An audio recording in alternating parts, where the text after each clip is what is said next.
Bueno, muchas gracias por estar, bienvenidos a todos, buenas tardes a este lugar de todos los abogados, el Colegio Público de Abogados de la Capital Federal. Hoy con el cierre del módulo 2, la clase 9, tengo el honor como consejero de esta casa de presentar a la docente a cargo del curso del día de hoy, la doctora Marcela Patricia Sommer, que es abogada egresada de la Facultad de Derecho de la Universidad de Buenos Aires en marzo de 1988, mediadora, título expedido por el Ministerio de Justicia de la Nación, título de posgrado de especialización para la magistratura expedido por la Universidad Nacional de San Martín, ejercicio de la profesión durante 5 años en estudio jurídico, posteriormente en el año 1994 ingresó a la Justicia Nacional en lo civil, juzgados 63, 61 y 7, secretaria de la Justicia Nacional de Primera Instancia en lo Civil, Fuero de Familia, desde julio del 2006 hasta octubre del 2009, interina y efectiva a partir de octubre del 2009, designada prosecretaria letrada interina, Cámara Nacional de Apelaciones en lo Civil, Sala H, desde noviembre de 2011 hasta febrero del 2014, designada juez subrogante en la Justicia Nacional en lo Civil, Familia, desde febrero de este año. Profesora adjunta interina en la materia Elementos de Derecho Procesal Civil en la Facultad de Derecho de la Universidad de Buenos Aires, cátedra del doctor Jorge Kielmanovich. Coordinadora docente de la materia Práctica Profesional 2 en la Facultad de Derecho de la Universidad de Belgrano, Argentina.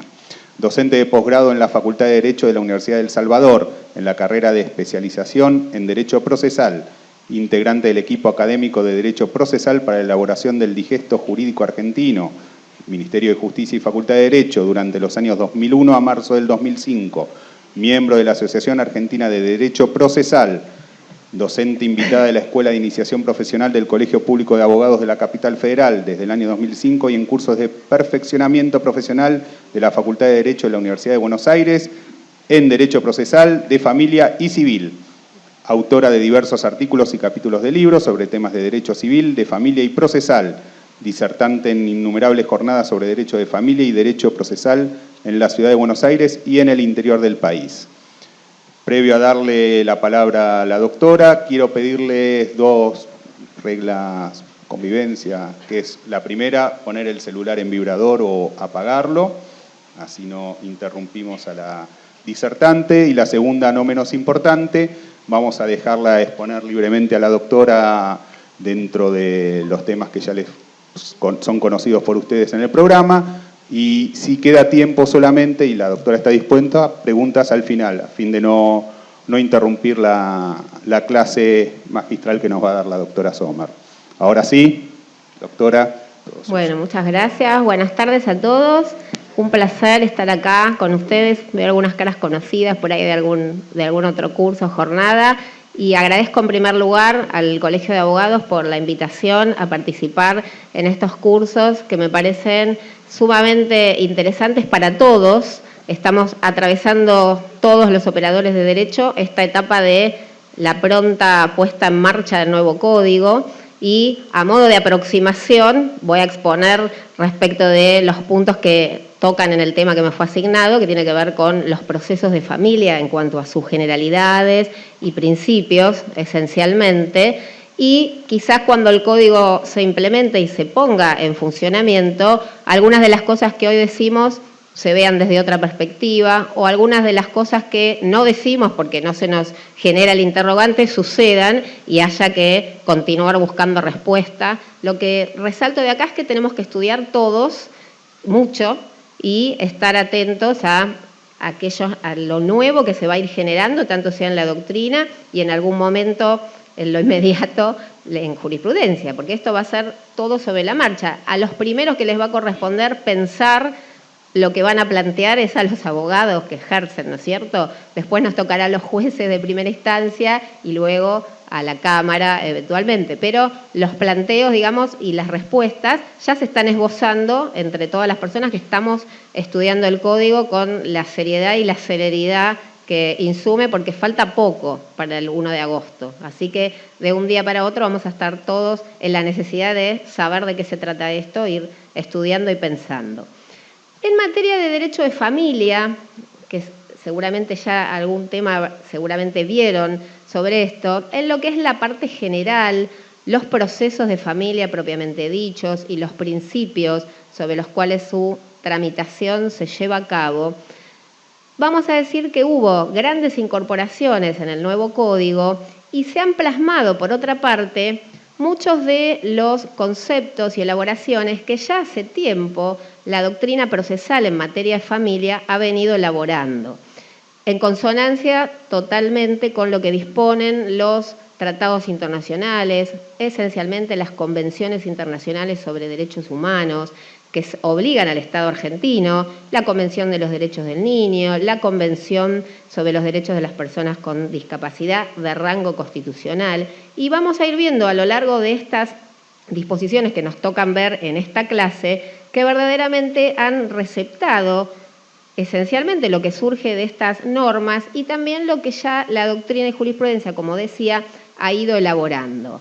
Nítidamente vamos a ver, cuando hablemos de los principios de los procesos de familia, cómo los fundamentos que se relatan respecto de este nuevo código están plasmados clarísimamente en estos procesos. El principio de igualdad, el paradigma de la no discriminación, la tutela judicial efectiva, eso clarísimamente lo vamos a ir viendo a lo largo, un código multicultural, no pensado el derecho de una familia determinada, sino de las familias, ¿no es cierto?, como concepto cultural. Hay nuevas formas de familia que existen, aunque el derecho no las regulaba, y las cuestiones que se iban suscitando se seguirán suscitando ahora con un marco regulatorio. Es decir, no es que no estaban las cuestiones, estaban, pero no tenían propiamente un marco. Para comenzar a entender cómo funcionan estos principios, siempre me parece importante, aunque quienes litiguen o ejerzan la profesión en el ámbito de los tribunales de familia sin duda lo sabrán, que tenemos que pensar un poquito en el conflicto de familia, que es diferente en un todo de un conflicto de otra naturaleza, un conflicto patrimonial.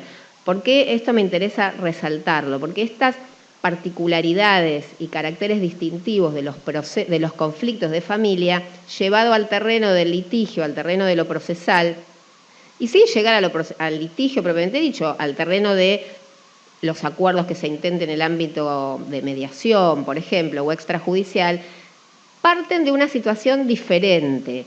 Está una familia en crisis porque claramente cuando llega el litigio al ámbito jurisdiccional es que han fracasado otros intentos de solucionarlo de otra forma, quizás menos agobiante que el trámite de un proceso judicial. Están involucrados en estos conflictos personas que no son técnicamente quienes van a ir a litigar, pero que siempre se ven afectados por aquello que se pueda resolver en un proceso de familia. Ejemplo, los hijos, los niños, jóvenes, adolescentes, es decir, decisiones que se tomen en un proceso en el que litigan sus padres, como hasta ahora venía siendo, pero que se ven proyectadas hacia otros integrantes de la familia. La naturaleza de la temática son procesos donde se manejan y se muestran las emociones de las personas, las debilidades, las fortalezas, las cuestiones de poder, también las cuestiones económicas, es decir, una conflictiva que requiere ser vista desde un lugar especial.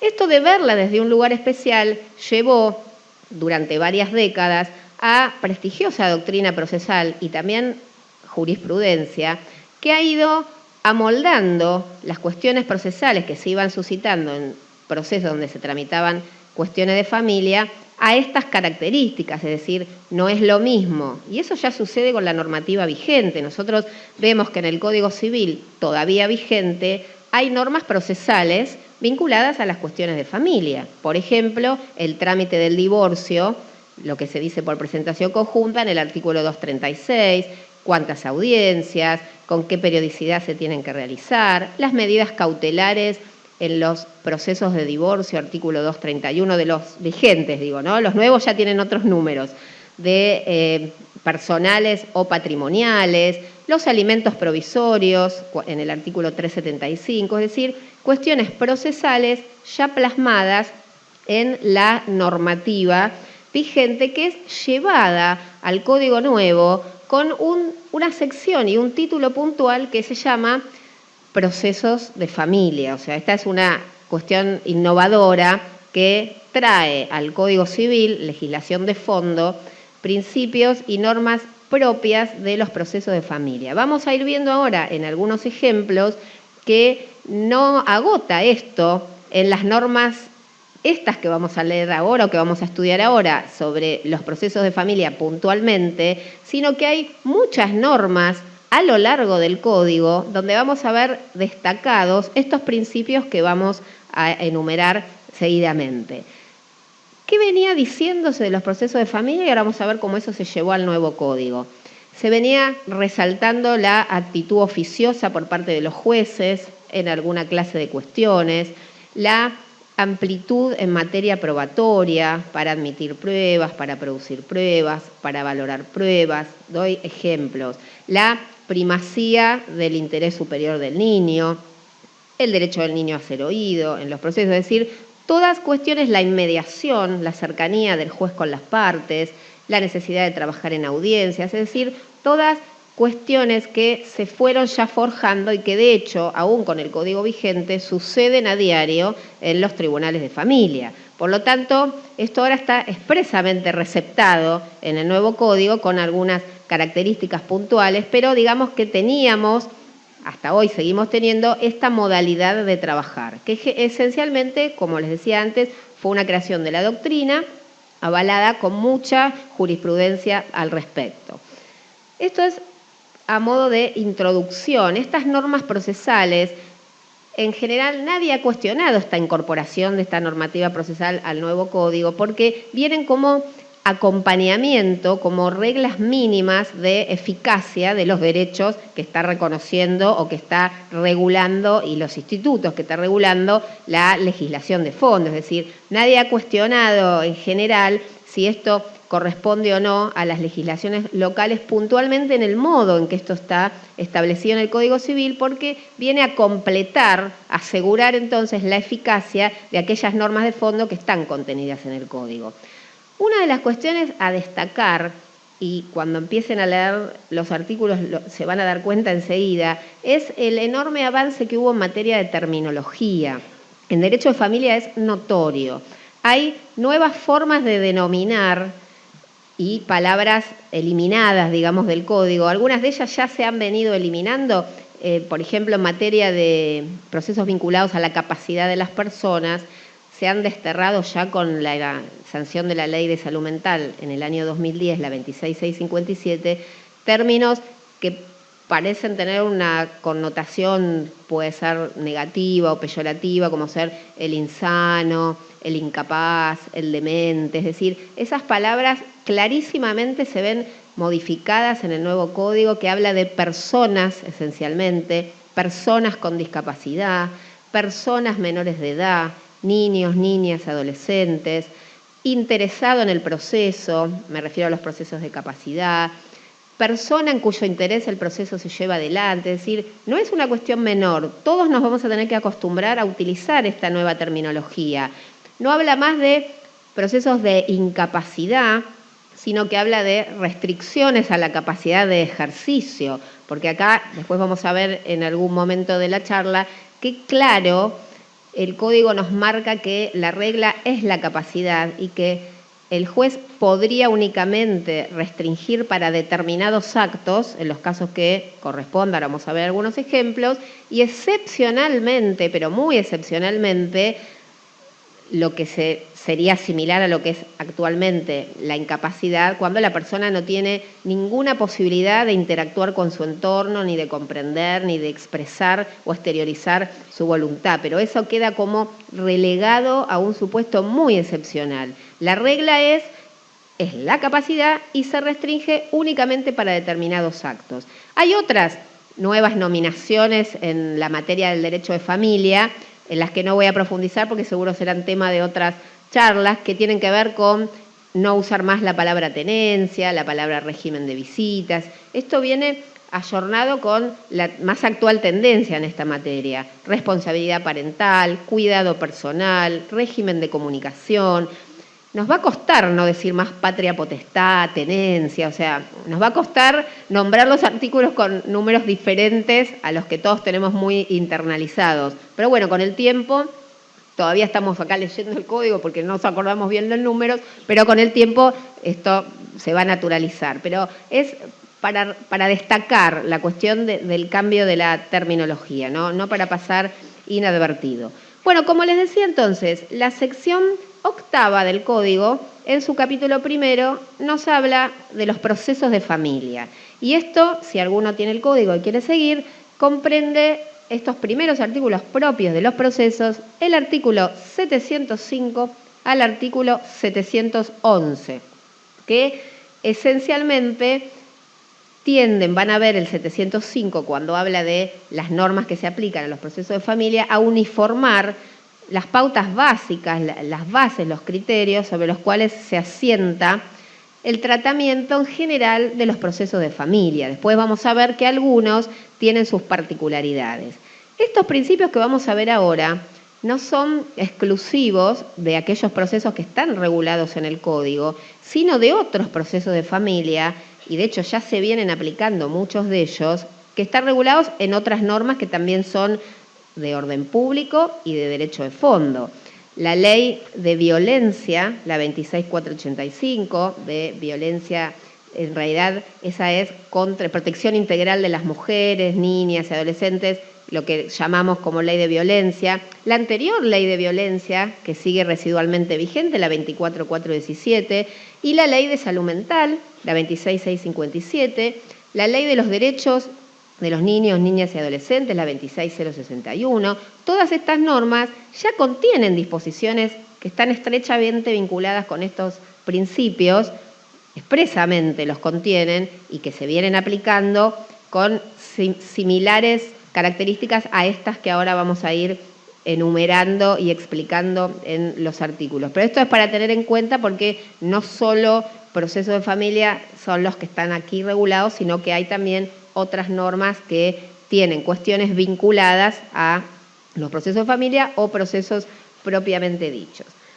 El artículo 705, que se llama ámbito de aplicación, nos dice que las disposiciones de este título, el 8 al que nos referimos, en materia, son aplicables a los procesos en materia de familia sin perjuicio de lo que la ley disponga en casos específicos. Es decir, regla, esto es la base de todos los procesos de familia. Ahora vamos a ver los principios, pero estos que están acá, y vamos a ver ejemplos cuando lleguemos a ellos, puede suceder que alguna cuestión puntual esté diferentemente regulada o legislada en la normativa específica de esa clase de proceso. Hay normativa específica en materia de alimentos, de responsabilidad parental, de alimentos para los hijos, de alimentos para parientes, de alimentos derivados del matrimonio. Entonces, vamos a ir viendo algunas situaciones o algunos ejemplos. Pero como regla, esto se plantea de aplicación a todos los procesos de familia. ¿Qué es lo que contiene esto? Una enumeración, ahora vamos a ver el artículo 706, de estos principios, que repito, como decía al principio, muchos ya elaborados y explicados en profundidad por la doctrina procesal en materia de familia, y vamos a ver que algunos de estos principios enumerados en el artículo 706 luego se complementan con otro artículo de estos mismos del 705 al 711 que profundiza en ellos, y vamos a ir viendo entonces uno a uno cuáles son estos principios. El artículo 706 nos dice: el proceso en materia de familia debe respetar los principios de tutela judicial efectiva, inmediación, buena fe y lealtad procesal, oficiosidad, oralidad y acceso limitado al expediente. Esa es la primera parte del artículo. Vamos a ir desmenuzando cada uno de estos principios para que ustedes puedan ir viendo cómo eso se lleva a la práctica. La tutela judicial efectiva, todos conocemos de qué se trata y se vincula esencialmente con la eficacia de la labor de la jurisdicción, transitando primero por la posibilidad de acceder a la jurisdicción, por la posibilidad de ser escuchado en estos procesos esencialmente, vamos a ver bien las particularidades, de mantener la igualdad entre las partes, de que las partes puedan ofrecer y producir sus pruebas, y que llegue una respuesta de la jurisdicción en tiempo útil. Tiempo útil es seguramente el más breve posible. Primero por la celeridad que en materia de familia en general revisten gran parte de las cuestiones, esencialmente lo cautelar, que es una cuestión que se ve en enorme cantidad en los juzgados de familia, y por otro lado, por el desgaste, como decía hace un rato, que es litigar y convivir con un juicio de familia. No solo para las partes, sino para los abogados también. Es decir, son cuestiones que se tornan tediosas. Esto de obtener la decisión en un tiempo oportuno no se agota en la resolución judicial, sino que muchas veces, nos demuestra la práctica cotidianamente, las cuestiones a veces se agravan habiendo obtenido la resolución judicial, porque entramos en la otra fase, que es hay que cumplir lo que el juez resolvió, hay que cumplir lo que acordamos en un convenio que se homologó. Y muchas veces, aún habiendo logrado arribar a una solución del conflicto, vuelve a suscitarse conflicto a la hora de exigir el cumplimiento de aquello que se resolvió o se convino. Esta fase de ejecutar el cumplimiento de lo convenido o decidido también forma parte de la tutela judicial efectiva. Y en materia de procesos de familia, la ejecución de lo decidido muchas veces tiene ribetes que no son comparables con lo que puede ser ejecutar una sentencia de dar una suma de dinero en un juicio de contenido patrimonial, ¿sí? Ejecutar un régimen de visitas, ahora de comunicación, cuando uno de los progenitores obstruye o tiene sistemáticamente una negativa que eso se lleve a cabo, requiere de otras respuestas jurisdiccionales. El Código pensó esto, el legislador lo pensó, y hay algunos ejemplos en los cuales, si bien los jueces oficiosamente venían aplicando sanciones, apercibimientos, es decir, buscando la forma de lograr, trabajando en audiencias, la efectividad de estas resoluciones, hasta de las más graves consecuencias, remitiendo las cuestiones las causas a la justicia penal, eventualmente si hubiera desobediencia. El Código pensó estas posibilidades y algunos ejemplos que les voy a dar ahora son puntuales de situaciones que se presentan cotidianamente. Por ejemplo, pedimos a un empleador que retenga la cuota alimentaria de la remuneración mensual que cobra el alimentante y el empleador no deposita, o trabamos un embargo sobre las remuneraciones del alimentante y el empleador no deposita. Y el Código pensó esto, hay una norma expresa en materia de alimentos que hace solidariamente responsable de la deuda alimentaria,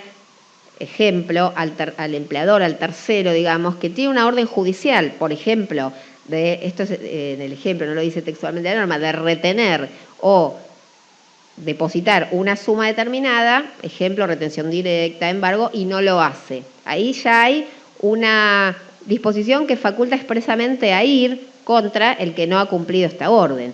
Y en materia de alimentos y régimen de comunicación, ante reiterados incumplimientos, también el Código prevé expresamente la posibilidad por parte del juez de disponer las medidas razonables, dice así textualmente, para lograr, ¿no es cierto?, el cumplimiento de aquello que se resolvió o de aquello que se homologó. Por lo tanto, ya nos da algunas herramientas que nos permiten pensar situaciones donde uno puede vislumbrar que hay altas posibilidades de que haya mayor efectividad en el cumplimiento, porque ya hay normas puntuales que pensaron en esto, ¿sí? Esto está incluido entonces en lo que es la tutela judicial efectiva. En alguna clase de procesos, lo vamos a ver en un ratito, aquellos donde están involucrados niños, niñas y adolescentes, nueva terminología también, muchas gracias, a la que el Código refiere, y las personas que están en mayor situación de vulnerabilidad, personas con su capacidad restringida o que se les ha limitado la capacidad, es más diferenciada la tutela judicial efectiva. Lo vamos a ver después con ejemplos y se traduce esencialmente en la activa posibilidad de participar en estos procesos y tener asistencia letrada. Y el conocimiento del juez en cada uno de estos procesos directo de las personas afectadas. Esto viene entonces ensamblado con el siguiente principio, que es el de la inmediación. ¿De qué nos habla la inmediación? Propio de los procesos de familia, pero antes del Código, ¿no es cierto? Así se trabaja en las causas de familia. No hay otra manera de hacerlo que es en contacto directo con quienes están involucrados en el conflicto. sean literalmente las partes desde el punto de vista técnico en el proceso, o sean, como decía al principio, quienes están afectados por aquello que se resuelva y no son técnicamente partes, como los hijos, menores de edad, literalmente. Ahí hay una necesidad de inmediación. El juez tiene que conocer a las partes. Nada más enriquecedor para un juez de familia, antes de resolver un conflicto, que conocer a las partes, hablar con las partes. Por supuesto que esto se trabaja en un sistema de audiencia, ¿sí? Respetando la bilateralidad, la igualdad de las partes con sus patrocinios letrados, pero es indispensable, no hay otra forma de trabajar los conflictos de familia que no sea en la más pura inmediación, que es lo que acá especialmente el Código lo dice. Es la forma más enriquecedora. Por supuesto que el juez quizás no puede estar presente en todas las audiencias que se lleven a cabo, salvo por supuesto las que va a tomar él, cuestiones, por ejemplo, prueba de testigos, en cuyo caso técnicamente existe la posibilidad, porque el Código Procesal lo contempla expresamente, de videofilmar las audiencias. Algunos juzgados de familia las videofilman y la verdad que es muy enriquecedor ver el testimonio. No es lo mismo verlo al testigo que leer en un acta lo que quedó transcrito de lo que el testigo dijo. Eso en cualquier clase de proceso, ¿no es cierto? Pero en familia en especial, porque uno al verlo puede ver la actitud del testigo desde lo corporal, el tono de voz, si estaba nervioso, si estaba seguro, es decir, todas cuestiones que pueden contribuir a la valoración de la prueba. Así que, perdón, la inmediación es indiscutible la utilidad que eso tiene, en especial en los procesos de familia, y que también se traduce en el conocimiento directo que el juez tiene que tener, porque es deber y es derecho de los menores de edad de ser oídos, y ahora también con el nuevo proceso, los nuevos procesos de capacidad vinculados a la capacidad de las personas interesadas o respecto de quienes se llevan a cabo procesos vinculados a su capacidad. Esto es en cuanto a la inmediación. Vamos a ver después una serie de artículos donde esto puntualmente está establecido para alguna clase de proceso. Yo después tengo una listita de artículos para que ustedes lo vean. Algo novedoso en procesos vinculados a la salud mental, que tiene que ver con la inmediación, es que actualmente el juez puede entrevistar o conocer a la persona respecto de quién va a dictar sentencia por lo dispuesto en el artículo 633 del Código Procesal. No es un deber. El juez puede, si las circunstancias del caso, a su criterio, hacen que tenga que conocer a la persona. A mi modo de ver, nada mejor que conocerla antes de dictar una sentencia que está vinculada a su capacidad. El nuevo código lo coloca como un deber, es decir, el juez tiene el deber de conocer, de entrevistar, de estar en contacto con la persona antes de dictar cualquier resolución, dice el Código Nuevo. Es decir, no solo antes de dictar la sentencia, podría ser antes de dictar alguna resolución que el juez considere que tiene que entrevistarlo, antes de dictar la sentencia es ineludible, o sea, es deber, o, por ejemplo, antes de dictar una medida cautelar, que está facultado, como actualmente también, a dictarlas durante el curso del proceso. Y también establece el deber del juez, y esto es otra novedad, de entrevistar a la persona interesada en esta clase de procesos antes de dictar la resolución de revisión de la sentencia. Ustedes saben que la Ley de Salud Mental, que modificó el vigente Código Civil en el 152 ter, y eso está reproducido en el nuevo Código Civil, que va a regir a partir de agosto, prevé que las sentencias deben ser revisadas en un plazo mayor, no mayor de 3 años.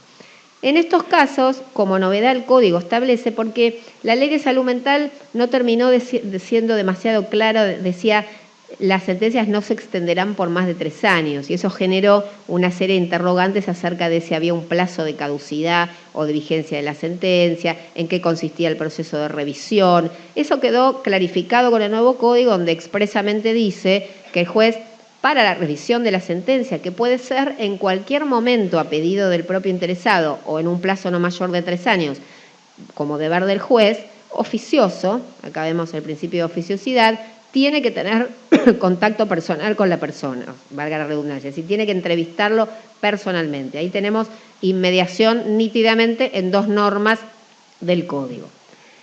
La buena fe y la lealtad procesal, la verdad que no modifican aquellos deberes que todos tienen en cualquier proceso judicial, las partes y los abogados.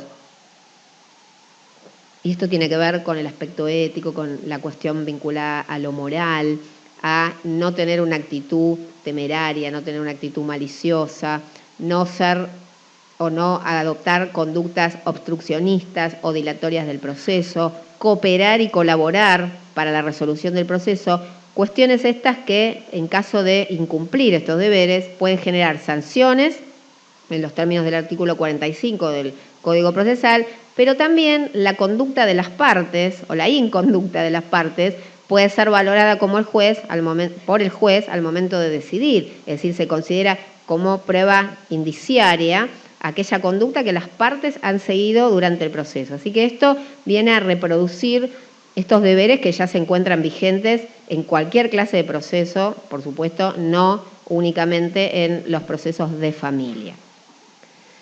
Tenemos el principio de oficiosidad y acá voy a vincular el artículo 706, que lo enumera, con el artículo 709. Y esto es una enorme novedad en materia de procesos de familia. Ya se venía trabajando, y hay mucha jurisprudencia, en la idea y doctrina también, de que hay una especie de atenuación o desplazamiento del principio procesal dispositivo en los procesos de familia. Principio dispositivo, las partes aportan el material fáctico, las partes aportan la prueba y las partes impulsan el proceso. En aquellos procesos donde hay personas menores de edad, personas en estado de vulnerabilidad por cuestiones vinculadas a la salud mental, los jueces trabajan oficiosamente en muchas situaciones, en el dictado de medidas cautelares, en el impulso del proceso, lo que se dice el control del proceso, no dejarlo ahí que esté durmiendo, sino activarlo y actualizarlo en forma permanente. Esto es oficiosidad pura que choca con lo que es el principio purismo, el principio dispositivo. Hay quienes sostienen que entonces en los procesos de familia, en estas situaciones, se aplicaría el principio inquisitivo por oposición a este dispositivo.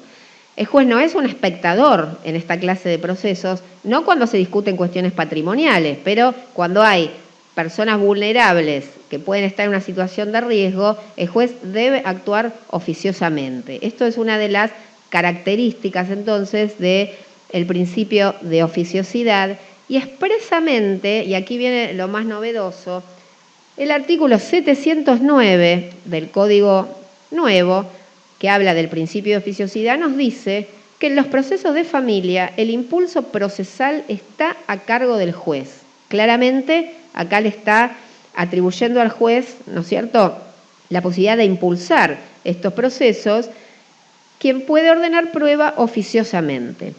Parecería que aquí queda desplazada la posibilidad de acusar la causalidad de instancia en un proceso de familia. Esto vamos a ver que no se aplica, voy a terminar de leer para que lo entendamos. El impulso oficioso no procede en los asuntos de naturaleza exclusivamente económica en que las partes sean personas capaces, es decir, mayores de edad, sin capacidad restringida y por supuesto que no, ni niños, ni adolescentes, ni niñas. Entonces, parecería que debiéramos interpretar que no podría prosperar un planteo de causalidad de instancia en un proceso de familia porque hay a cargo del juez la norma que le dice que tiene que impulsar, que el impulso está a su cargo, tanto en materia de trámite como en materia probatoria. Me parece que esta cuestión no implica, sobre todo en materia probatoria, vamos a ver cómo se lleva esto a la práctica, cómo se hace o cómo se implementa esta cuestión del impulso de oficio en todos los procesos, salvo estos que están exceptuados. Porque yo no quisiera creer que el impulso va a dejar de ser realizado por quienes son los más interesados, que son las partes litigantes, ¿no es cierto? Y a modo de razonamiento, entiendo que en materia probatoria, más allá de que el juez pudiera ordenar, porque la norma lo faculta, prueba de oficio, en el momento que considere pertinente, al proveer la prueba, al inicio del proceso, antes de dictar sentencia, se verá en cada caso concreto, interpreto, pero que esto no relevaría a los litigantes de producir las pruebas que ofrecieron. Es decir, que si bien podríamos decir que no habría caducidad en la instancia, sí habría caducidad y negligencia probatoria, porque una cosa es que el juez impulse y otra cosa es que las partes se hagan cargo, o lo voy a decir al revés, cumplan la carga que tienen de impulsar la producción de las pruebas que ofrecieron. O sea, para no reposar en que el impulso será de oficio por más pruebas que el juez pudiera ordenar. Ahí habría que estar atentos para evitar planteos de pérdida de prueba por inactividad, pensando que el juez después la va a reflotar. O sea, hay que ver cómo se compatibiliza esa facultad y esa disposición respecto del juez con la actividad de las partes en el proceso, y esto se irá viendo entonces sobre la marcha cómo esto se va a ir respondiendo. Bien, vamos. Esto me parece una de las cosas novedosas que vamos a ir viendo qué pasa cuando se empieza a implementar, y falta poco para eso. El artículo 616, esto es a modo de ejemplo de la oficiosidad, expresamente le dice al juez, esto es novedoso, que tiene que iniciar el juicio de adopción pasado el plazo de la guarda preadoptiva si no le piden iniciar el proceso de adopción. Esto es muy novedoso. Principio dispositivo, desplazado y oficiosidad en su máxima expresión. Les voy a leer cómo dice el 616 puntualmente. Dice lo siguiente, hablando del juicio de adopción, luego de hablar de la guarda preadoptiva: una vez cumplido el periodo de guarda, el juez interviniente de oficio o a pedido de parte o de la autoridad administrativa inicia el proceso de adopción. En general, cuando pasa el tiempo de guarda preadoptiva, los guardadores vienen ansiosos y apenas se cumple el plazo a iniciar el juicio de adopción. Pero aquí la norma faculta expresamente al juez a iniciarlo. Si no lo inician, ¿quiénes serían los legitimados para peticionar? Esta es una de los ejemplos donde vemos cómo estos principios que están enunciados se hacen de verdad, se concretan. Les estoy dando normas a modo de ejemplo, hay muchas otras. La oralidad es otro de los principios que estaban aquí enumerados y que tiene directo correlato con la inmediación. El trabajo en audiencias esencialmente se refiere a eso. Si bien se tiende al proceso oral, todavía eso no se ha concretado, pero lo que se trabaja en audiencias queda plasmado, sea porque está filmado, ejemplo una declaración testimonial, o sea porque está volcado en un acta, consta en el expediente. Pero la oralidad es muy marcada en los procesos de familia. Se trabaja más en audiencias, quizás intensamente, seguramente con mejores resultados y mucho esfuerzo que lo que uno puede lograr en una resolución que, ustedes saben, por ahí contenta una parte y no a la otra, o un poco a cada una, pero ninguna mejor solución que la que las partes puedan lograr consensuadamente, ¿sí? El acceso limitado al expediente es la denominación que el Código le consigna a lo que nosotros conocemos como la reserva de los expedientes en los cuales tramitan procesos de familia. El Reglamento para la Justicia Nacional expresamente prevé la reserva de los expedientes en el sentido de que solo podrán tener acceso a los procesos de familia, los expedientes propiamente dicho, quienes son las partes que intervienen, los letrados, los auxiliares de la justicia y los representantes de los ministerios públicos. No viene alguien a una mesa de entradas, pide un expediente de familia y se muestra.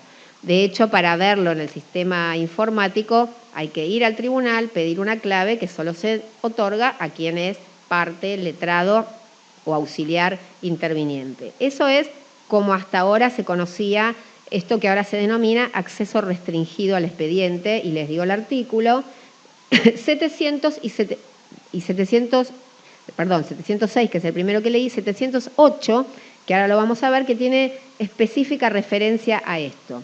El acceso restringido al expediente tiene otras manifestaciones, que no es solo, no lo puede ver alguien que no sea litigante, sino que tiene que ver también con las restricciones informáticas, por ejemplo, que también sucede en otros procesos, o sea, no lo puede ver cualquiera en el sistema.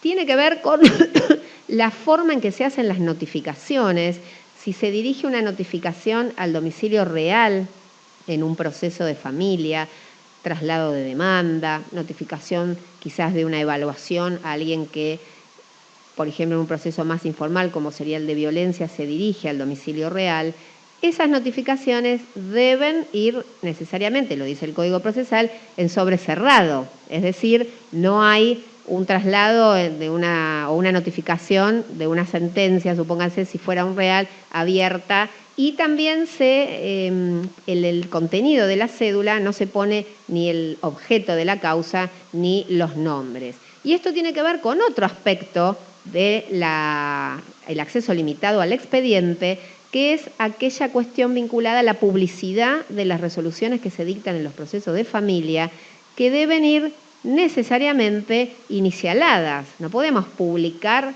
o andar prestando una sentencia de un proceso de familia donde están los nombres de las partes o cualquier dato que permita identificarlas. Así que esto es un tema muy delicado y todo esto está comprendido, si bien no lo dice expresamente la norma, dentro del concepto de acceso limitado al expediente. Algunas notificaciones que se hacen en forma personal, porque interesa fundamentalmente el conocimiento de la persona de aquello que se le notifica, y también por la reserva o privacidad, y les pongo un ejemplo.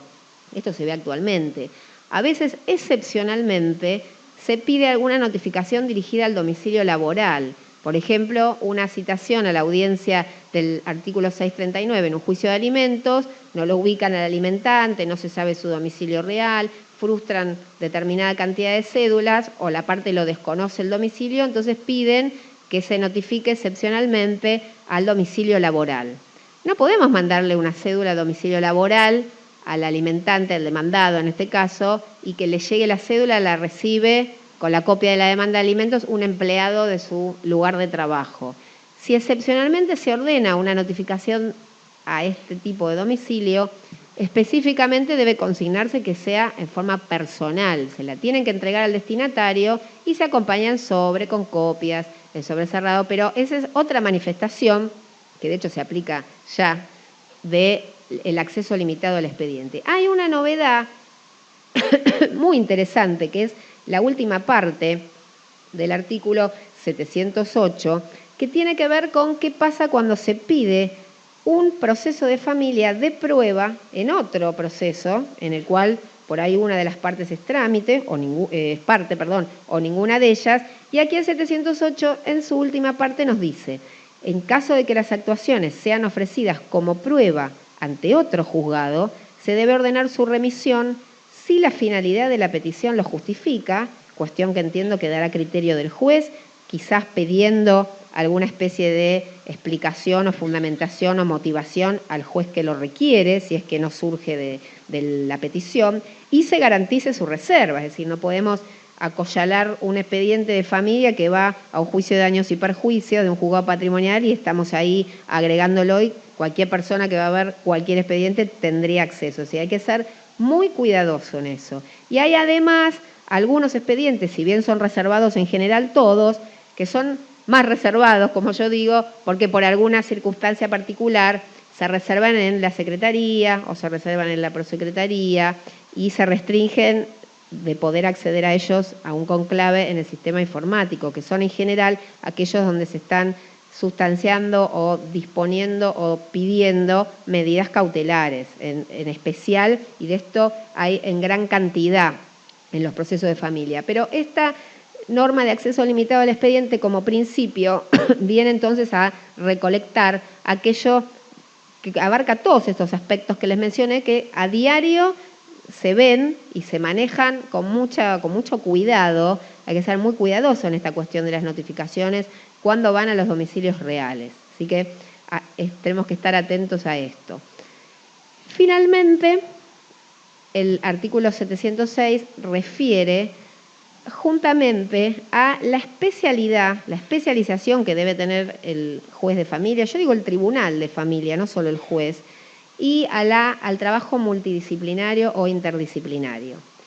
El juez de familia tiene que tener especialización en la temática, en la materia, y tiene que tener especialización, y acá extiendo, no solo el juez, sino todas las personas que se desempeñan en los juzgados de familia, porque hay trato continuo y directo con las personas. El juez está en contacto con las personas, el juez, los empleados, todo el tiempo. Y las personas que acuden, en general, vienen con un estado de angustia, con un estado de ansiedad, con un estado de preocupación. Hay muchos procesos donde vienen sin patrocinio, una persona que viene porque denunció una violencia familiar en un primer momento, después vienen con sus patrocinantes, una persona denunciada en un proceso de violencia familiar, una persona respecto de quien tramita un proceso de capacidad, un curador. Es decir, hay que estar en contacto con la gente y darle, en la medida de lo posible, respuesta a aquellas inquietudes que los traen personalmente todo el tiempo a los juzgados. El ritmo es un ritmo de vértigo, porque las cuestiones urgentísimas se tienen que resolver en el momento, no al día siguiente, el tercer día, no, en el momento. Es decir, si hay una persona que denunció por violencia familiar, llega el expediente de violencia familiar al tribunal, ese expediente tiene que resolverse de la manera en que corresponda, dando una medida, no dando una medida. En el mismo momento está la gente ahí esperando. Es decir, este ritmo, además de los conocimientos en las materias puntuales, requieren una especial formación de todos los que componen un tribunal de familia, incluido, por supuesto, el juez y todos los que se desempeñen. Esto viene, digamos, acoplado o acompañado por uno de los principios que entiendo es de los más importantes, que esté específicamente establecido, que es el actuar interdisciplinario o multidisciplinario en los procesos de familia. Los juzgados en la Justicia Nacional cuentan con un servicio técnico, si queremos llamarle, que está compuesto por 2 asistentes sociales y además hay un servicio de psicología para todos los juzgados y la Cámara del Fuero, que en verdad son de enorme utilidad. ¿Qué es lo que ha querido el Código? Y esto se ve marcadísimamente en los procesos vinculados a la salud mental.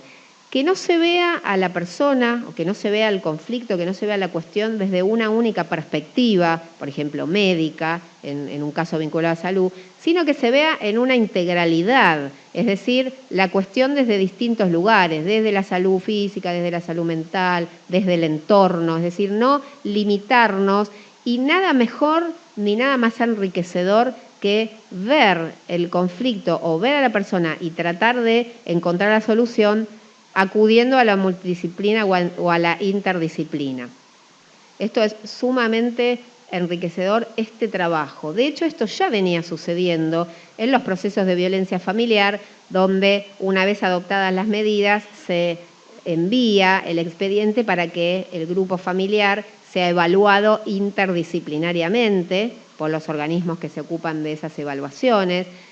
En los procesos de salud mental, esta cuestión fue expresamente incorporada con la Ley 26657, que estableció, y el Código reproduce con otra terminología, que todas las cuestiones vinculadas a la salud mental deben tener un abordaje interdisciplinario, es decir, vemos a la persona, a su entorno social, a su entorno familiar, a su entorno laboral. Y en materia de sentencias vinculadas a la capacidad de las personas, el nuevo código nos dice expresamente que, les voy a decir el artículo, porque no me lo acuerdo de memoria, pero ahora les voy a decir cuál es, nos dice expresamente que resulta imprescindible una evaluación interdisciplinaria para el dictado de la sentencia. ¿Qué significa esto? Acá hay un enorme cambio en cuanto a que hasta la ley de salud mental las sentencias se dictaban con dictamen pericial de 3 médicos, psiquiatras o legistas, conforme sigue diciendo el Código Procesal Civil y Comercial, artículos 626, 631. Cuando se plasmó en la ley de salud mental dice, y el Código Civil vigente, examen de facultativos conformado por evaluaciones interdisciplinarias, el Código nuevo dice, resulta imprescindible la evaluación interdisciplinaria. Comenzó a haber una serie de inquietudes, interrogantes, y se ha escrito mucho sobre esto, respecto de cómo se compatibiliza esta disposición que nos dice que tiene que haber una evaluación interdisciplinaria con las normas procesales que están vigentes.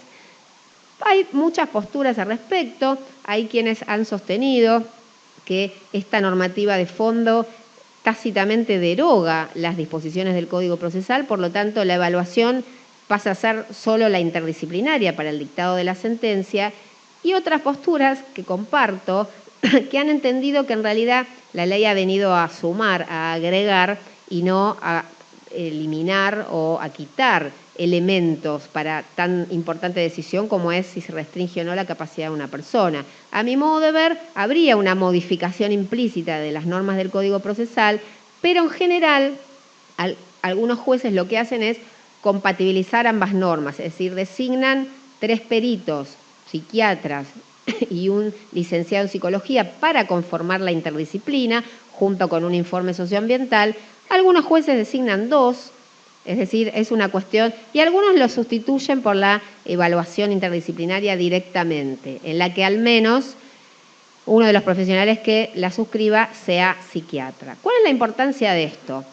Ver a la persona desde varios lugares, como les decía, no solo en esta clase de procesos tan relevantes desde el punto de vista médico, y que la interdisciplina sea, como su terminología lo dice, un trabajo mancomunado, interrelacionado, conjunto, y no estancos informes de un médico, de otro médico, de un psicólogo sin tener interrelación, porque esa no es la idea, ¿sí? La idea es que trabajen en forma conjunta y remitan la evaluación interdisciplinaria en forma conjunta.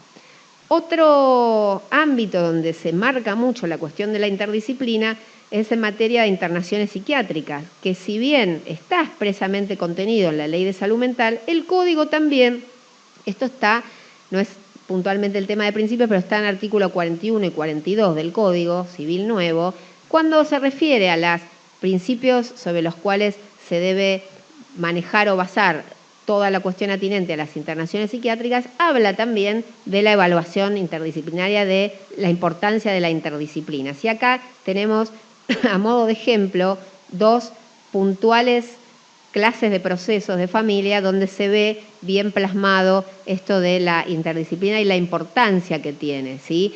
Vinculando esto con la inmediación y vinculando esto con la oralidad, se trabaja en las audiencias, en los procesos de familia, profundamente con el servicio social, conformado por las asistentes sociales y las licenciadas en psicología que prestan servicios y que son sumamente útiles. La mirada del conflicto desde un lugar distinto al que podemos ver quienes somos abogados es absolutamente útil y necesaria para ayudar a resolver los conflictos, esta clase de especiales conflictos, de la mejor manera posible. Así que les voy contando esto para llegar a uno de los últimos principios que tiene que ver, esta primera norma, con el interés superior del niño.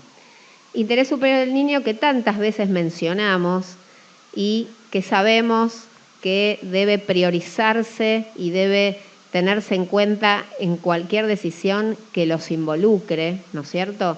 Niños, niñas, adolescentes. Hay una categoría, la figura del adolescente que creó el Código a partir de los 13 años, es menor de edad hasta los 18, pero hay, ahora vamos a hablar de eso, la categoría, la figura del adolescente, y el interés superior se vincula necesariamente con varias cuestiones, esencialmente el derecho a ser oído de los niños, niñas, adolescentes, y extiendo, vamos a ver también el derecho a ser oído de las personas con capacidad restringida, a la cual después nos vamos a referir, la participación de los menores de edad en el proceso, y ahora vamos a ver cómo y en qué forma, y vamos a ver ejemplos puntuales, según su grado de madurez, concepto de la autonomía progresiva que el Código introduce en innumerables cantidades de artículos, ahora vamos a detallar algunos de ellos, la participación con asistencia letrada en los procesos de niños, niñas y adolescentes, en distintas formas y con distinta interpretación. Pero esto es, si bien no es novedoso, porque esto ya surge de las normas de la Convención de los Derechos del Niño, surge de la Ley 26061, esto que no es, digamos, novedoso, está específicamente plasmado y está muy marcada la intervención de los menores de edad en distintas etapas y en distintas clases de proceso, con asistencia letrada en algunos casos, ahora vamos a ver, y esto tiene que ver la forma distinta en la que está regulado, ahora vamos a ver algunos artículos puntuales, con este concepto de la capacidad progresiva que el Código recepta enormemente. ¿Por qué? Porque lo que se sostiene y esto ya se ha venido desarrollando extensamente en la doctrina, en esta materia, es que la persona que cumple 18 años pasaría de un día para otro a poder hacer todo, y el día anterior, que tenía 17, no podía hacer mucha cantidad de actos. Al día siguiente puede realizar todos. Esta concepción de la capacidad progresiva, de la autonomía progresiva, de la edad y grado de madurez que cada niño va teniendo a medida que va aumentando su edad, antes de llegar a la mayoría, tiene que ver con la posibilidad gradual de que vaya realizando, de que pueda realizar algunos actos antes de poder realizar todos juntos cuando adquiere la mayoría de edad. Esto explicado de forma sencilla, ¿no es cierto? Hay páginas enteras escritas interesantísimos al respecto. Entonces, esto está plasmado en varias normas, algunas que autorizan expresamente al menor de edad.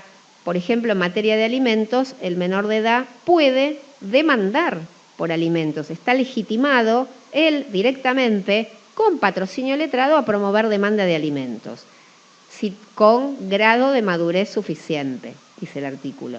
Y ahí nos preguntamos cuál es el grado de madurez suficiente. Hay una norma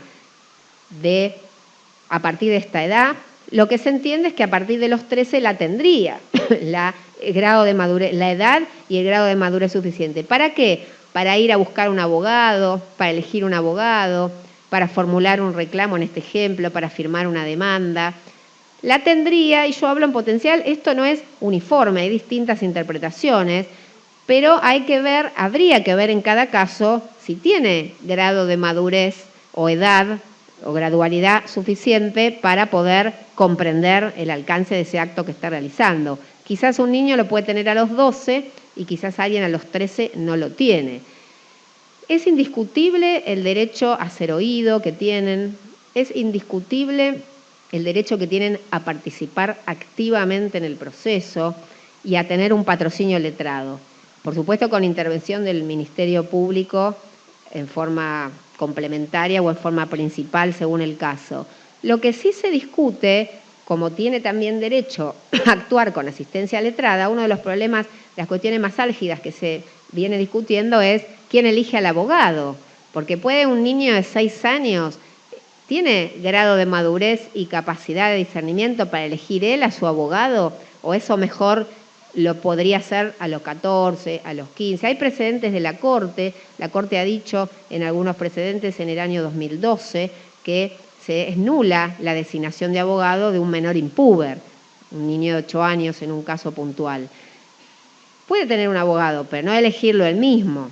Da lugar a pensar quién le eligió el abogado, ¿no es cierto?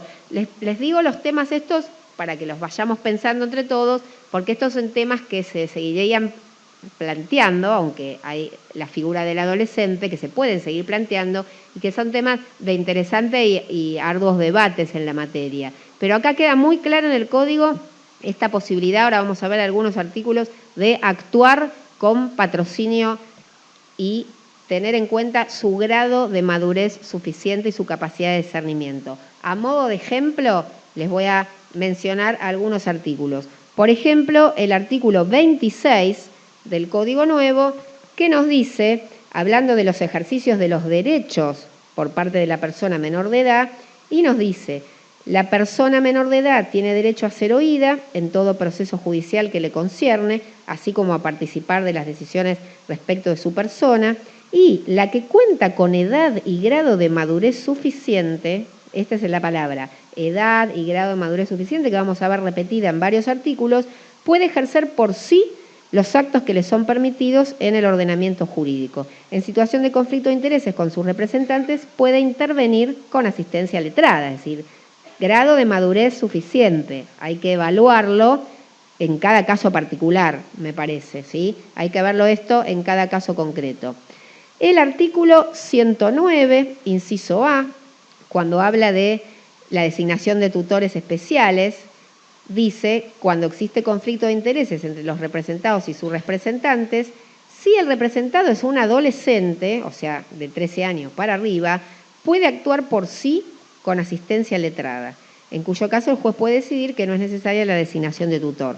Otro ejemplo, les doy algunos, hay muchísimos, yo marqué algunos para que ustedes vean cómo funciona. Este principio está reiterado y es una pauta y una base que vamos a ver a lo largo de todas las normas que tienen que ver con estas cuestiones de la participación de los menores de edad en los procesos. Artículo 113, por ejemplo, para el discernimiento de la tutela y para cualquier otra decisión relativa a la persona menor de edad, el juez debe oír al niño, niña o adolescente, tener en cuenta sus manifestaciones en función de su edad y madurez y decidir atendiendo primordialmente a su interés superior, que eso es pauta básica para cualquier decisión.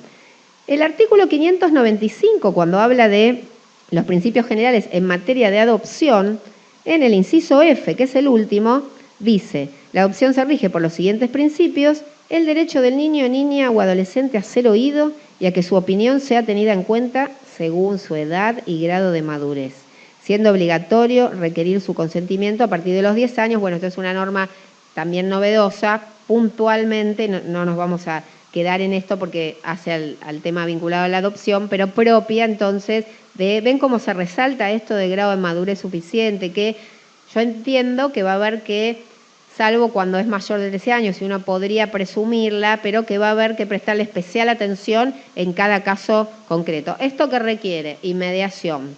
Requiere verlo, escucharlo, hablar y ver verdaderamente qué grado de madurez suficiente aparenta tener, y esto no alcanza con la visión del juez únicamente. Acá la interdisciplina aparece absolutamente necesaria, así que esto lo vamos a ir viendo muy reiteradamente en distintas normas. Después, si quieren, les enumero otros artículos donde ustedes van a encontrar disposiciones similares. El artículo 113, el artículo 679, cuando habla de estar en juicio contra los progenitores de los menores con grado de madurez suficiente. El artículo 617, inciso A, cuando habla del juicio de adopción.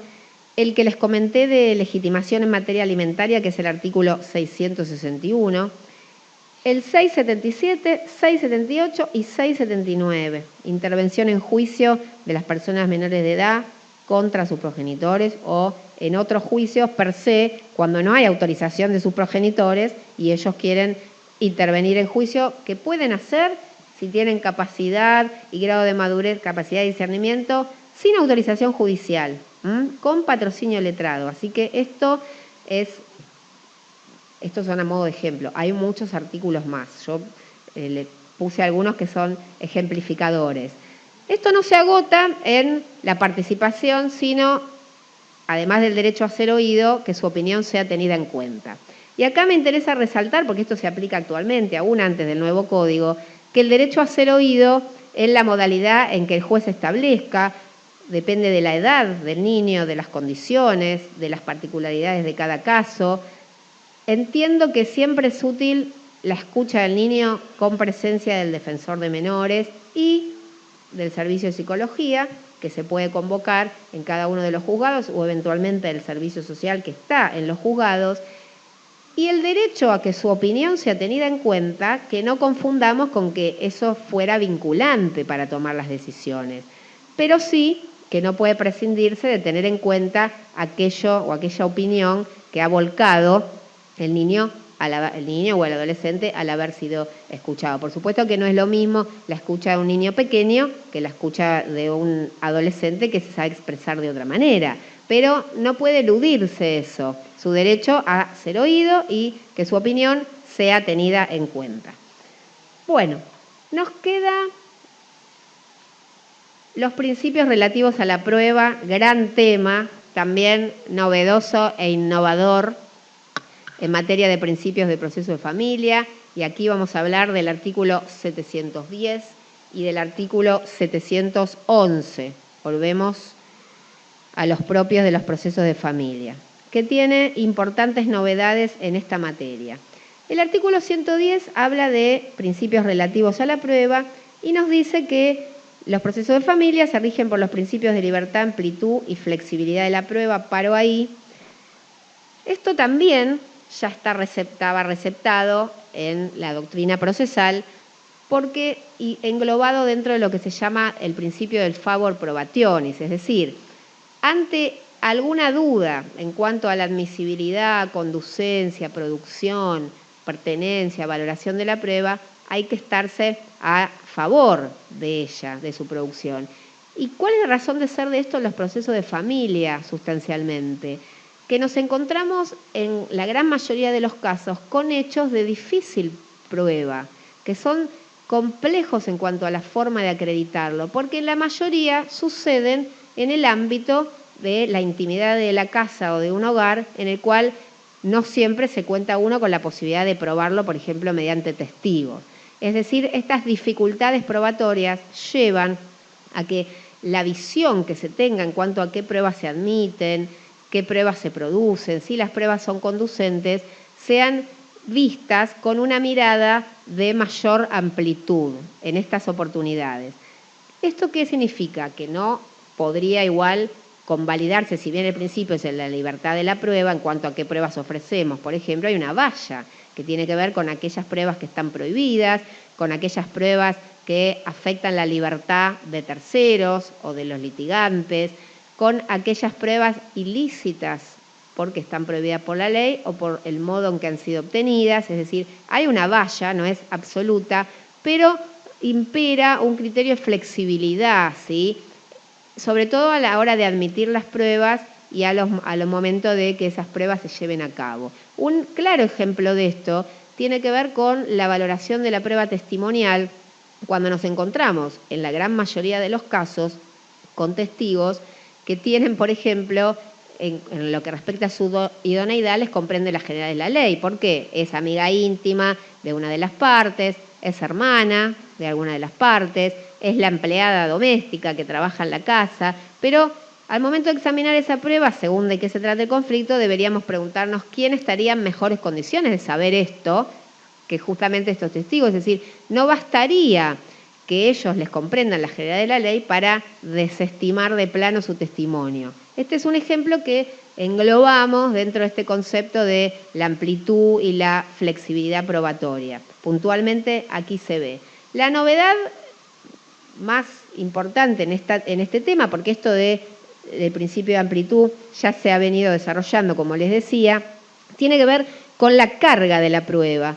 El artículo 710 nos dice: la carga de la prueba recae, finalmente, en quien está en mejores condiciones de probar.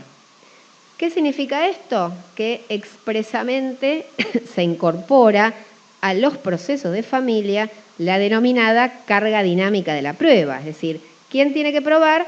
El que en mejores condiciones está de probar. Esto no sorprende a los litigantes, porque el Código lo dice expresamente. No es que el juez va a decir que va a recurrir a aplicar la doctrina de la carga dinámica de las pruebas, porque el Código ya les está avisando, tiene que probar el que en mejores condiciones está. El juez va a aplicar esta doctrina para valorar la prueba y para poder arribar a una decisión.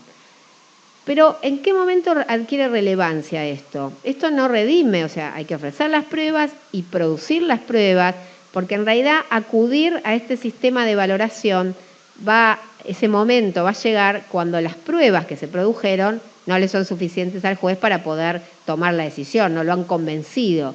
En ese caso, cuando las pruebas no serían suficientes, acudirá el juzgador a aplicar esta doctrina sin que las partes se vean sorprendidas, porque ya el Código de antemano se los está diciendo.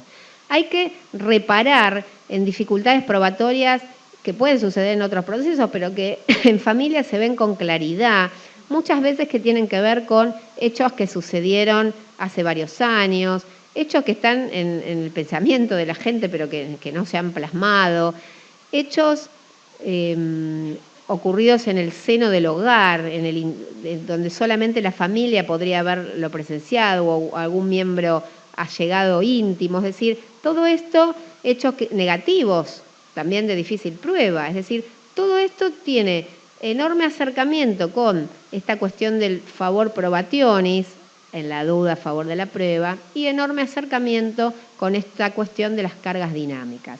Con este mismo criterio de amplitud debería evaluarse la denegación de los recursos de apelación invocando el artículo 379. Es la regla, ¿sí? Las cuestiones vinculadas a la producción de la prueba, a la admisibilidad de la prueba, negligencias, causidades, sabemos que son inapelables en principio por el artículo 379.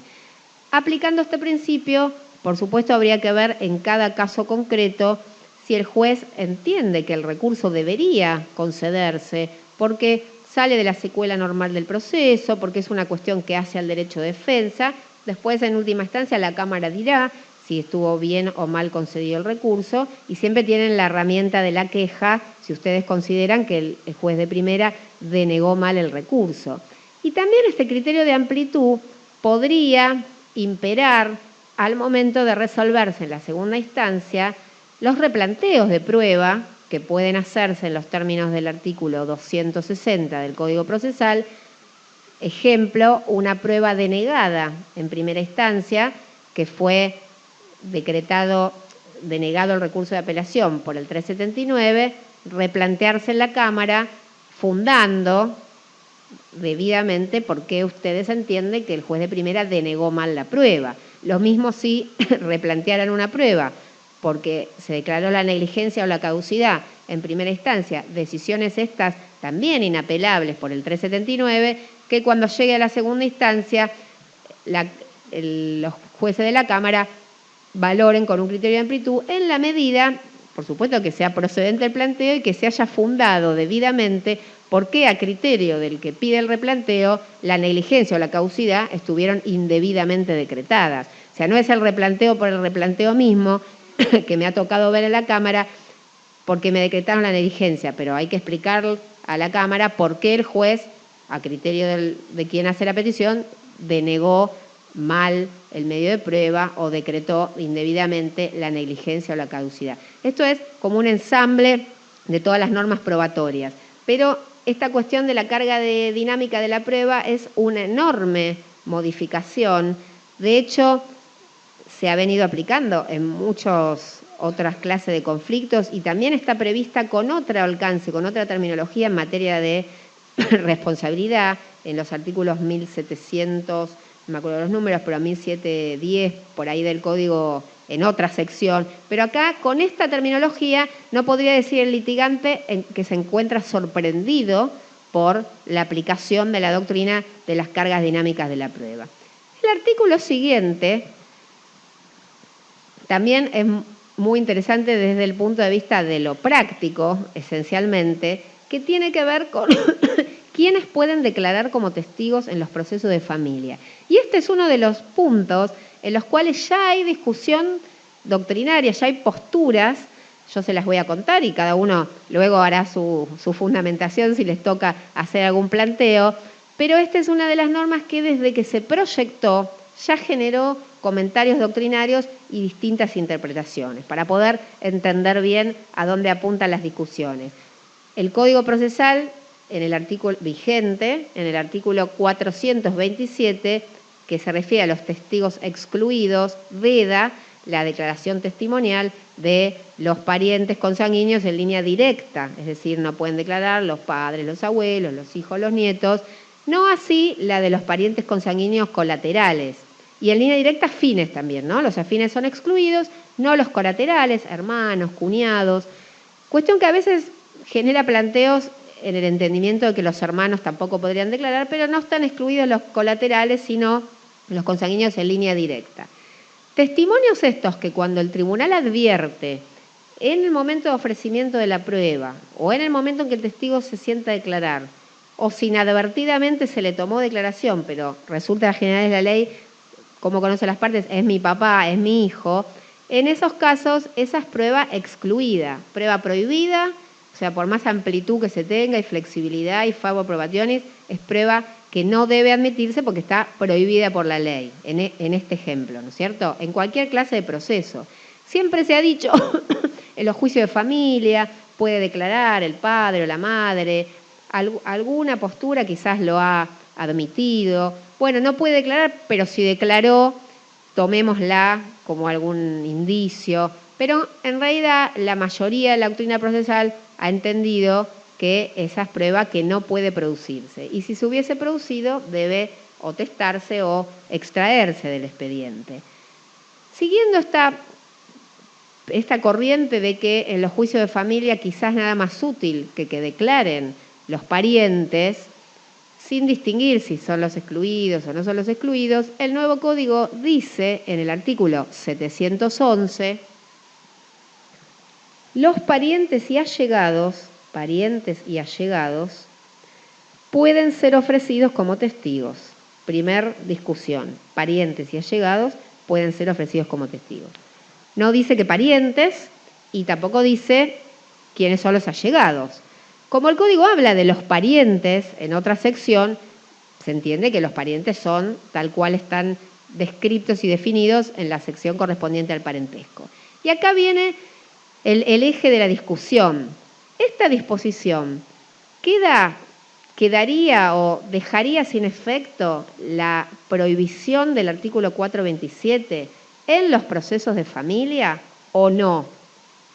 Ese es, digamos, el centro de la discusión. Algunos autores prestigiosos en esta materia que han escrito sobre el tema, la autora Wannon, escribió varios artículos, Silvia Wannon, sobre este tema, entiende que sí, que de acuerdo a los fundamentos y la importancia que pueden tener estas declaraciones, un poco por lo que hablábamos recién de las dificultades probatorias en esta materia, quedaría inaplicable, que lo que el legislador ha querido, ella interpreta, es que declaren los parientes, aún los que estuvieran excluidos, y quedaría entonces sin aplicación el 427 respecto de los testigos, por ejemplo, los padres, los hijos, los abuelos, en la forma en que está redactada el artículo.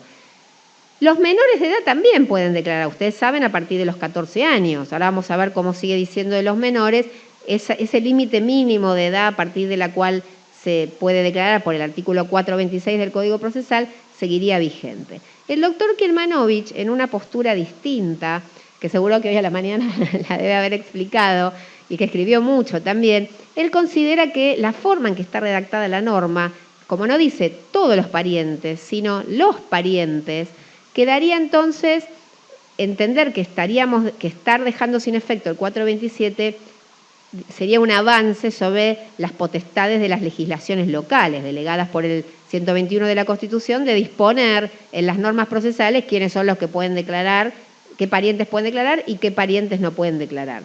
Por lo tanto, tienen las dos posturas, habrá que estudiar el tema, adoptar, si se plantea la cuestión, cuáles y fundar, y le va a tocar al tribunal también, cuáles son las que se consideran la apropiada y después se irá diciendo la jurisprudencia cómo se va a ir interpretando esto. Esto es algo parecido. ¿Se acuerdan cuando se modificó el Código Procesal y se dispuso en el artículo 333 vigente que cuando se ofrecía la testimonial había que indicar sobre qué hechos iban a declarar los testigos? Hay y sigue habiendo distintas interpretaciones respecto a esta norma. ¿Es un deber? ¿Es una carga? ¿No es ni un deber ni una carga? ¿Qué pasa si quien ofrece la prueba no dice de qué va a declarar el testigo? ¿No podría declarar? ¿Qué pasa si dice que quiere que declare sobre 2 o 3 hechos y después le quiere preguntar otra cosa? Ahí sigue habiendo, pese a que la reforma tiene bastantes años, la incorporación de ese artículo, sigue habiendo distintas posturas en los juzgados y distintas interpretaciones de esa norma. Creo que con el tiempo, sin duda, va a pasar lo mismo con esta, a no ser que las legislaciones locales adapten estas restricciones que hoy existen a esta nueva normativa y, por ejemplo, se suprima el 427, la prohibición del 427 en los procesos de familia. ¿Por qué no? Podría suceder como interpretación de la norma. Tampoco dice quiénes son los allegados, el código, y todos sabemos quiénes son los allegados, las personas cercanas, las que tienen una relación más estrecha. En realidad no estaría, o sea, el allegado podría ser cualquier persona, un amigo íntimo, pero la norma especifica que se entiende con allegado, pero acá no habría discusión porque el allegado, supóngase que si fuera un amigo íntimo, no está prohibida su declaración. Después se ponderará, como decía hace un rato, porque le comprenden la generalidad de la ley, se ponderará qué valoración se le da al testimonio. No se olviden que al momento de la valoración, los jueces tendrán que aplicar principios probatorios, como el principio de unidad, es decir, valoramos todas las pruebas en conjunto, y el principio de adquisición. Todas las pruebas se incorporan al proceso, no importa quién las haya ofrecido, es decir, la prueba es para la causa, no de la parte que la ofreció. más allá de esta cuestión de las cargas a la que nos referimos. La última frasecita del 711, que también dio lugar a interpretación, dice: habíamos dicho, parientes y allegados pueden ser ofrecidos como testigos. Sin embargo, finaliza el artículo, según las circunstancias, el juez está facultado para no admitir declaración de personas menores de edad o de los parientes que se niegan a prestar declaración por motivos fundados. Acá hay una crítica muy puntual del doctor Kelmanovich especialmente, que él sostiene que esta facultad que tiene el juez de decidir para lo que él fuera motivos fundados, que un pariente que invoca motivos juzgados no declare o que un menor de edad no declare, podría traer aparejado la pérdida de la prueba para la parte que ofreció 3 parientes o 2 parientes y un menor de edad como prueba testimonial. Si el juez decidiera, bueno, no, tomo por fundados los motivos de la negativa a declarar, prescindimos de estos testigos y no ofreció otros, se quedaría sin la prueba testimonial. Y acuérdense, yo creo que las soluciones sobre la marcha se van a ir creando, que en nuestro sistema procesal la sustitución de testigos no está prevista, porque si no podríamos ofrecerlo y decir, bueno, si se considerase que yo lo haría igual, o sea, por ahí ofrecer por las dudas, si son todos parientes los testigos que ofrecí, algún testigo de sustitución. Estas cuestiones se van a plantear, sin duda, y también en el andar se van a ir encontrando las soluciones, sin duda, pero estas cuestiones se van a ir planteando. Estos son, hasta el 711, digamos, los artículos más puntuales en materia de prueba. Quiero dedicar unos minutitos nada más a resaltar, porque me parece tan trascendente el especial tratamiento que le ha dado el Código a, algo ya anticipé, a los procesos vinculados a las restricciones de la capacidad de las personas y excepcionalmente a la restricción o lo que quedaría residualmente como incapacidad, cuando la persona no tiene, como decía antes, ningún tipo de interactuar, de exteriorizar su voluntad, de comunicarse. Hay muchos principios puntuales que están establecidos para esta clase de procesos. El derecho a acceder a la información, que la persona esté lo más informada posible, la posibilidad de mantener la mayor autonomía posible y limitarla en la menor medida, esta cuestión de casi suprimir lo que sería la curatela de representación y sustituirla por lo que se llama las redes de apoyo y los sistemas de apoyo, es decir, designar a quien pueda ayudar a la persona involucrada en ese proceso a tomar por sí misma sus decisiones, a poder decidir, a poder elegir. Todo esto es un cambio muy significativo que ya se vino gestando con la Ley de Salud Mental. La participación directa del interesado, la persona respecto de quien se lleva a cabo el proceso, puede ella misma pedir su restricción a la capacidad. Es decir, como novedad, el Código contiene la legitimación de la propia persona afectada para pedir ella misma su proceso vinculado a su capacidad o a la restricción de su capacidad. En todo momento se prevé todos estos principios que desarrollamos, la inmediación, la oralidad, la participación directa de la persona con capacidad restringida en el proceso, su derecho a ser oído, su derecho a que su opinión sea tenida en cuenta, la inmediatez, es decir, la competencia del juez en cercanía, estos son principios también, en cercanía con el domicilio donde esa persona está, si estuviera internada, o donde esa persona reside, y su derecho a tener letrado que lo asista. Cuando el juez lo escucha, antes de dictar resolución, tiene que ponerle un abogado si la persona no ha tenido o no pudo tener abogado. Cuando la persona toma intervención en el proceso, si lo hace sin patrocinio, el Estado le debe proporcionar uno. Y también está prevista ya en la Ley de Salud Mental la intervención del letrado patrocinante en los términos del artículo 22 para las personas que se encuentran involuntariamente internadas. Todo hace a su defensa técnica. ¿Sí? En esta clase de procesos interviene también el Ministerio Público, el Defensor de Menores, pero se ha buscado revestir de la mayor tutela judicial efectiva y diferenciada a quienes son los más vulnerables. Y esto está clarísimamente explicitado en los fundamentos del Código y clarísimamente contenido en muchísimas normas, hemos visto algunas, pero en muchísimas normas. Para cerrar esto, les quiero leer el 707, que plasma todo esto que estuve refiriendo y que es uno de los más importantes en este tema, que es la participación en los procesos de las personas con capacidad restringida y de los niños, niñas y adolescentes. Y dice, las personas mayores con capacidad restringida y los niños, niñas y adolescentes tienen derecho a ser oídos en todos los procesos que los afectan directamente. Su opinión debe ser tenida en cuenta y valorada, y aquí viene la cuestión de la autonomía progresiva, según su grado de discernimiento y la cuestión debatida en el proceso. Es decir, a modo de ejemplo, hemos visto la mayor cantidad de artículos que pudimos ver, y a modo de cierre, si me permiten, es muy apasionante para los que nos gusta y nos apasiona esto, aprender, estudiar el código, pensar. Cada artículo que tomen genera interrogantes, genera cuestiones, y en el andar, ¿no es cierto?, de los operadores del derecho, abogados, jueces, doctrinarios, esto se va a ir resolviendo y van a ir encontrando las respuestas. Llevará tiempo, pero está muy placentero que todos podamos participar de esto. Espero que les haya sido de utilidad. Nos veremos en una próxima.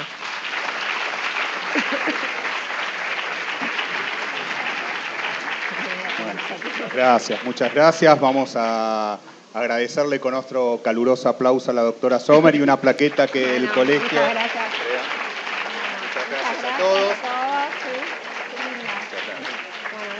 Los invitamos a todos para el próximo martes a esta misma hora a proseguir con el curso de actualización, ya con el comienzo del módulo 3. Muchas gracias a todos. Buenas noches.